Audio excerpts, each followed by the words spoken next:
예, 오늘의 증시 브리핑 시작하겠습니다. 시장에 좀 밀리는 그런 모습을 보였는데, 일단 이제 미국이 좀 안 좋게 됐죠. 미국이 연속해서 음봉 나오면서 1일선까지 한참 멀리 떨어지는 약세를 보였고, 특히 최근에 지난주 주중반 이후에 나오는 미국의 경제 지표가 계속 안 좋게 나오잖아요.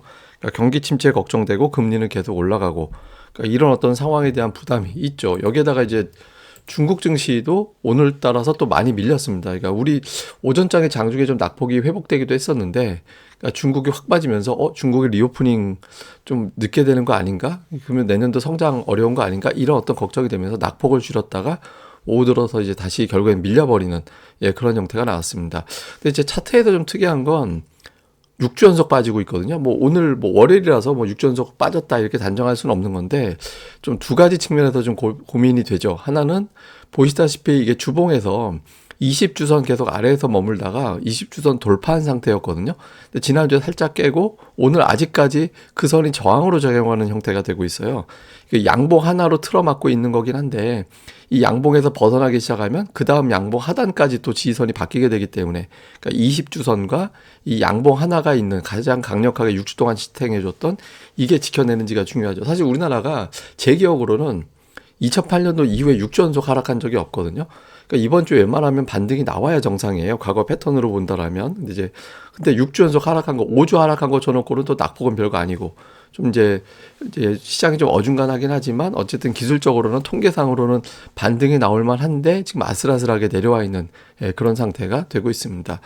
다음에 이제 뉴스들이 오락가락합니다. 그러니까 미국 금리에 대해서도 연준은 이제 계속 올릴 거야. 오히려 더 올릴 거야. 이런 얘기하고 있고 월가에서는 금리 인하를 시작할 거야. 내년도 9월부터는. 실제로 그 금리 확률 베팅을 보면 내년도 연말 기준으로 금리가 5% 이상이다라고 보는 확률이 2%밖에 안 돼요.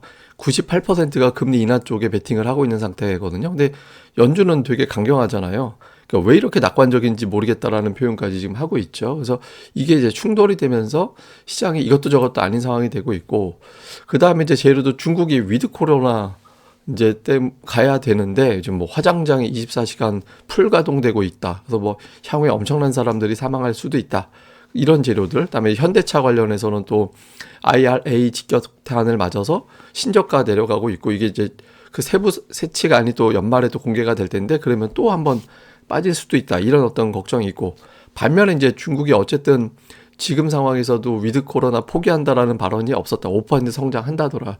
이 재료에다가 또 금투세가 유예가 된다라는 쪽으로 지금 가닥이 잡혔다라는 보도가 나오고 있잖아요. 이게 또 매물을 또 줄이고 대기하고 있던 매수를 유발시킬 수 있다. 이런 또 이론적인 어떤 분석도 있거든요. 그래서 재료들이 막 뒤죽박죽입니다. 그러다 보니까 이제 한쪽으로 가지 못하고 악재가 이만큼 있는데 악재를 쪼글쪼글하게 만들어주는 형태가 되면서 낙폭이 좀 제한되는 그런 모습을 보이고 있습니다. 자, 수급에서는 외국인 기관이 어정쩡하죠. 폭발적인 매수세가 없어서 시장을 끌고 올라가는 이제 주인이 없는 그런 형태가 좀 나타나고 있습니다. 근데 연말에 외국인들이 원래 이제 매매 규모가 좀 줄어들긴 하거든요. 근데 좀 특이한 게 뭐냐면 삼성전자 하이닉스를 엇갈려서 매매를 해요. 퐁당퐁당 매수매도 막 이렇게 나오는데 두 종목을 둘 다 열심히 매수하는 경우가 별로 안 나오고 있거든요.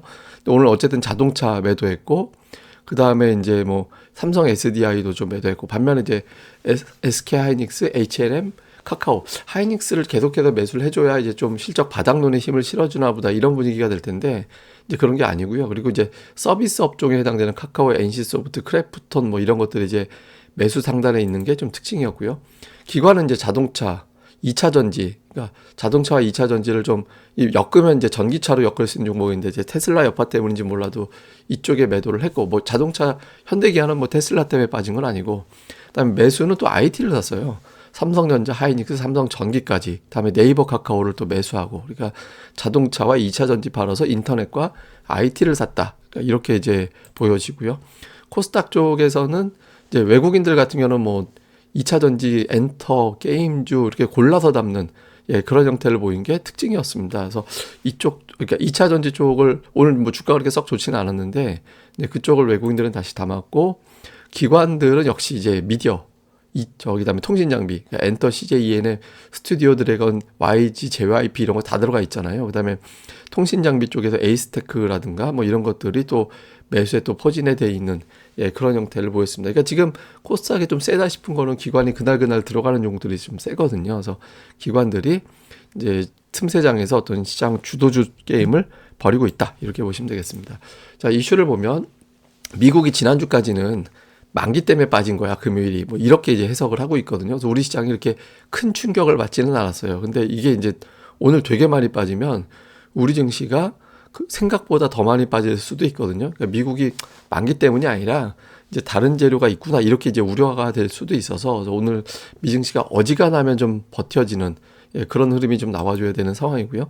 그 다음에 지금 채권, 외환, 원자재 시장 모두 같은 방향이냐? 그렇지가 않아요. 그러니까 이게 달러가 초강세를 보인다든가, 제가 오늘 사실 주요 뉴스에 넣었다가 뺀 건데 이제 일본에서 지금 그 2% 성장, 물가 목표치를 고칠 거다 이런 얘기 나오고 있잖아요. 그러니까 엔화 가치 끌어올린다, 엔달러 환율 떨어뜨린다. 그럼 달러 약세 요인이 되거든요. 그러니까 지금 달러가 이렇게 세게 가지 않고 있어요. 이거는 시장에서는 긍정적이죠. 그리고 국제유가도 예를 들어서 이제 폭락이 나오면 뭐 하락하면 좋긴 한데 그렇다고 너무 폭락을 하면 경기 침체 반영한다라고 걱정을 할 텐데 이게 방향이 그쪽 방향이 아니에요. 근데 이후에 이게 채권 10년물 금리가 빠지고 달러가 강세를 보이고 원자재 가격이 또 터무니없이 확 폭락을 하고, 그러니까 이런 구도보다 좀 완만하게 내려가 주는 게 좋거든요. 그러니까 어떤 형태가 되는지.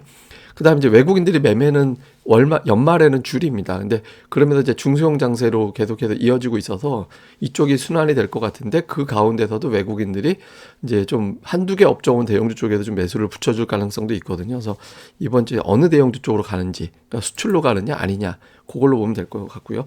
오늘 뭐 통신장비, 엔터, 여행주들 이거는 제가 특징주로 다 말씀을 드렸던 거라서 이 부분은 좀 넘어가겠습니다. 그리고 이제 이건 뭐냐면 월가에서 실적 전망을 하거든요. 지수 전망을 하죠. 참 지수 전망을 하는데 최상단과 최하단의 차이가 어떻게 되느냐. 근데 이례적으로 차이가 커요. 30%가 넘어요. 그러니까 어떤 사람은 코스피로 치면 2000포인트를 예상을 하고 어떤 사람은 2600포인트를 얘기하는 거예요. 말도 안 되는 거죠. 한마디로 잘 모르겠다 이렇게 하는 거거든요. 근데 잘 모르겠다라고 전망했던 시기가 2009년도에도 있었습니다. 근데 그때 증시가 어떻게 됐냐면 빠졌다가 그 다음부터 올라갔거든요.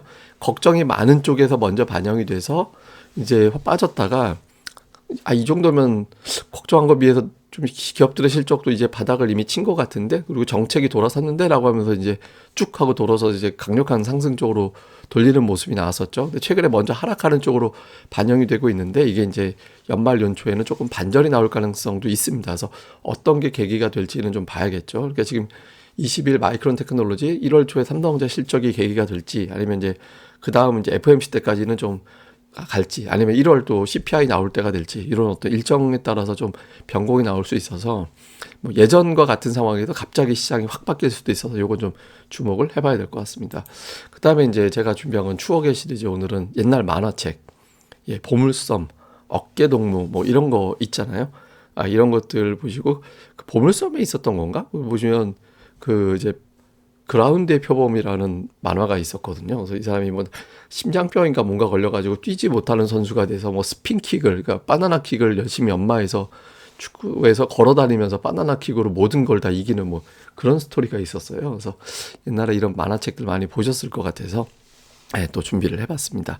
그리고 이제 고릴라 리서치는 오늘까지 그 이벤트가 진행이 됩니다. 그래서 그러니까 모집은 계속 하는데 오늘까지만 이제 혜택을 드리는 이벤트가 진행이 되니까 이제 뭐 기업 분석 보고서, 주식 강의, 동영상 강좌, 오늘의 픽, 기업 분석 요청 뭐 이런 것들이 진행이 되니까 많이들 오시고 오늘 이제 좀 제공되는 혜택도 많이 활용하시면 좋을 것 같습니다. 네이버에서 고릴라 리서치 검색하시면 오실 수 있거든요. 그리고 리딩하는 데는 아니니까 그것도 꼭 참고하시면 좋을 것 같습니다. 그럼 또 오늘 하루 또 잘 보내시고요. 저는 또 다음에 뵙겠습니다. 이 방송 구독하기와 좋아요 꼭 부탁드립니다. 감사합니다.